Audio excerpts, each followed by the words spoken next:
that led to getting an opportunity with the Broncos, which I thought was pretty cool because I was essentially like a pseudo Colorado kid at that point, having gone to school there.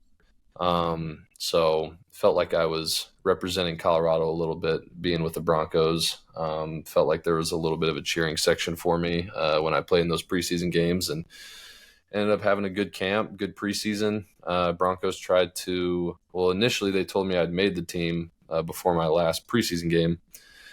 And then at the end of it, they had signed Brock Osweiler, let me go, and went to the Vikings. They tried to put me on practice squad. Vikings came and put me on active roster for 3 years. So did that.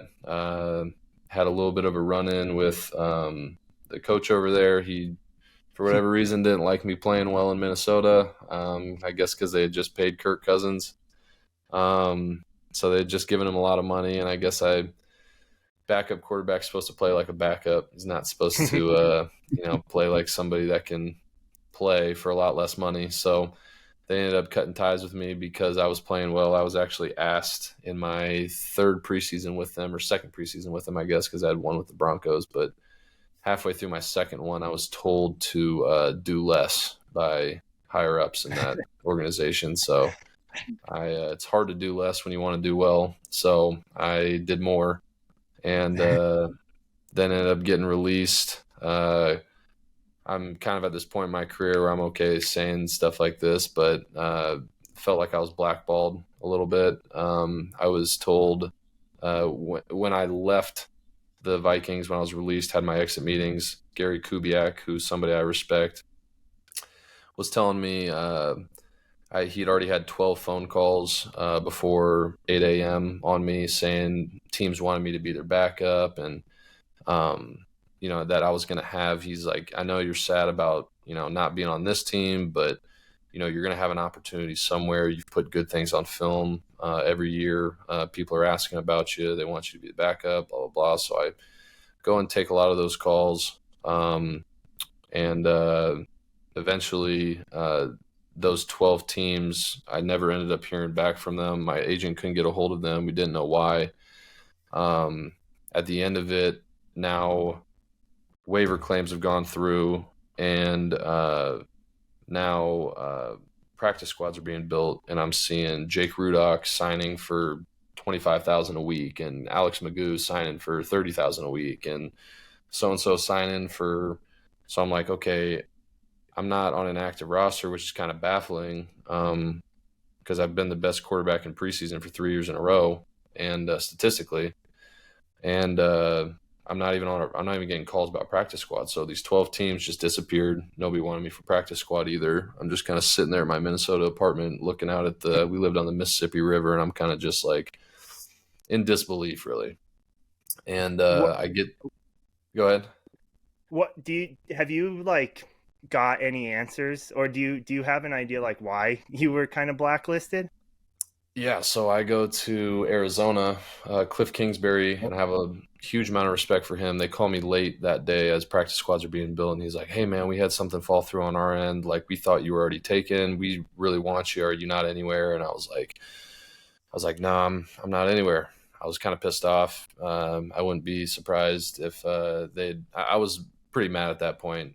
Practice squad was a little bit of a slap in the face to me at that point. I know it's an honor to be on a team regardless, but it felt like a little bit of a slap in the face given what I had done to that point. And I get to Arizona, I'm going through my physical, all the new guys that are getting picked up on waivers and practice squad, we're all sitting in a big room, and they call me into the Turk or whatever his name is, the guy that cuts everybody, like the coach's right-hand man, comes in the room and says, hey, Kyle, Cliff Kingsbury wants to see you up in the office. Everybody turns and looks at me like, am I getting cut before I'm even on the team? Like, it's typically not a good thing when the coach wants to see you before all this. So I go up to his office and sit down, and he says, hey, man, we're going to take a chance on you, but what's this we're hearing about you being a bad character guy, bad teammate, doing drugs,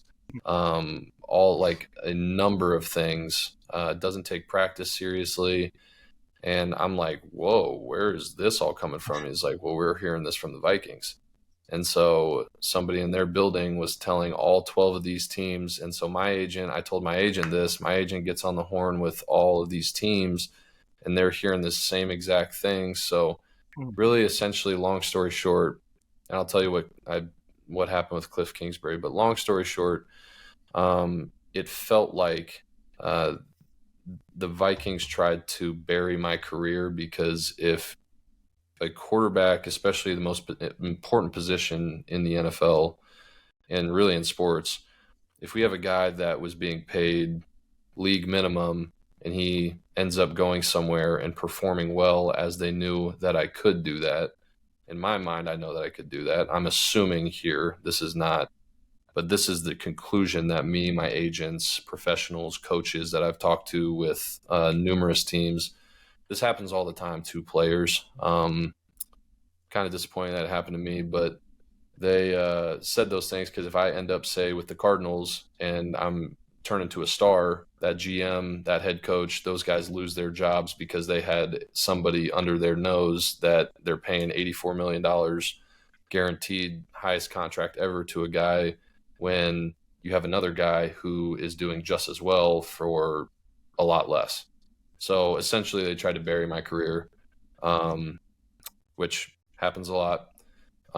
It just goes under the radar. And so Cliff Kingsbury goes, well, you know, how do we know you're going to be a guy that takes practice seriously, doesn't do this? I'm like, well, I've passed every single NFL drug test, random, scheduled, every single one of them, no question. I mean, that's a straight up lie. You can check the facts there. That's all documented. And then I said, you've got two guys in your locker room who I've played with before, and Kenyon Drake and Max Garcia. And, I'll let what they say stand for my reputation. So they went and asked, he's like, okay, well, we're going to go ask them. Asked them. They said I was a good guy, good character guy, loved playing with me. Played with Max in Denver. We were really good friends there. And I think the thing that hurt the most when I heard those kinds of things is I'm somebody that I want to be a great player, but I value being a great teammate more than I value being a great player. Like if you told me that I was a great player but an asshole, that would probably sit worse with me than the best teammate I ever had. He just never got to play because he wasn't good enough. Like I would rather have it that way. So we're 4 weeks in with Arizona. I was leading the scout team there against the first team. So the first team defense. So I crushed practice every day in Arizona after like 4 weeks, get done throwing a couple touchdowns in a red zone period against the starters. And Cliff Kingsbury comes up to me and is like, hey, bad practice player, huh? And I was like, Coach, I have no idea what the hell they were saying. That's like out of the blue. And he laughed about it. He's like, man, I can't believe how off the report I got. He's like, the guys love you here. You've done nothing but work. I mean, I'm the last guy off the field at practice. I'm the first guy to show up. I'm the last guy to leave the building. Because I feel like at this point I'm fighting for and I've always been that way, but I felt like I was fighting for my NFL life because, just so many things, so all these teams had this stigma around me that didn't want to touch me for a long time. We eventually got through to a few teams. Lions ended up signing me to the active roster for the back half of that season, last 6, 7, 8 games, whatever it was. Lions brought me there. Bob Quinn lied to me, said that they signed me to a 2-year deal. They gave me a signing bonus and they gave me guaranteed, or not guaranteed, but they gave me workout bonus. And they said for the next year, and said that I was going to be there for 2 years and have a chance to be the favorite to be the backup the next year. As soon as free agency comes, they don't end up paying me my workout bonus. They cut me day one as soon as they can, and they go get Chase Daniel, who's been a 12-year okay quarterback. I mean, I'll give the guy his respect. Anybody that can do it that long, but I mean, I'm a young guy. I'm 4 years in. Like, I'm what you're looking for in a quarterback. A young guy, tall, athletic, can throw. I mean, I feel like I don't want to be arrogant, but it it riles me up a little bit talking about it. So then I go from the Lions to the Bears practice squad, was there all year.